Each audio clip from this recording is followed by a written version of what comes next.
Sreeramya. So మనం బ్రహ్మమురారి నేర్చుకుంటాము.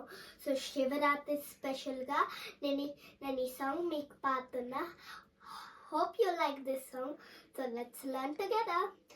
ब्रह्ममुरारि सुरार्चित लिंगं निर्मलपासित शोभितलिंगं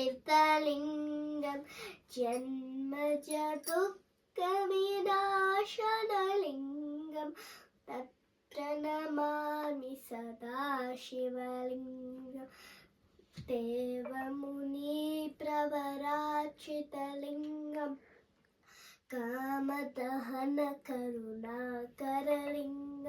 रावणदर्पविनाशनलिंगं तत्प्रणमामि सदा शिवलिंगं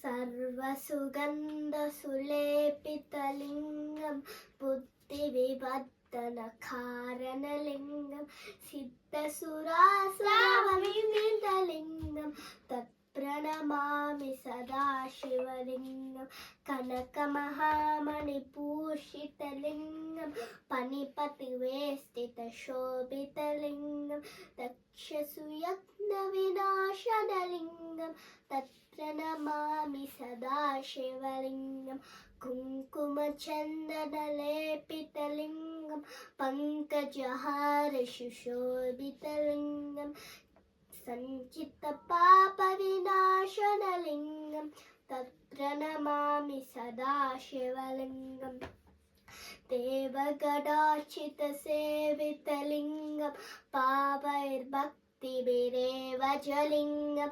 दिनकरकोटिप्रभाकरलिंगं प्रणमामि सदा शिवलिंगम् अष्टदलोपरिवेष्टितलिंगं सर्वसमुद्भवकारणलिंगम् अष्टदरिद्रविनाशनलिंगं तत्प्रणमामि सदा शिवलिंगम् सुरगुरुसुरवनपूजितलिंगं सुरवनपुष्पसदार्चितलिंगं परमपदं परमात्मकलिंगं तत्प्रणमामि सदा शिवलिंगं लिंगास्तकमिदं पुण्यं यः पठेत् शिवसन्निधौ शिवलोकमवाप्नोति शिवेन सह मोदते.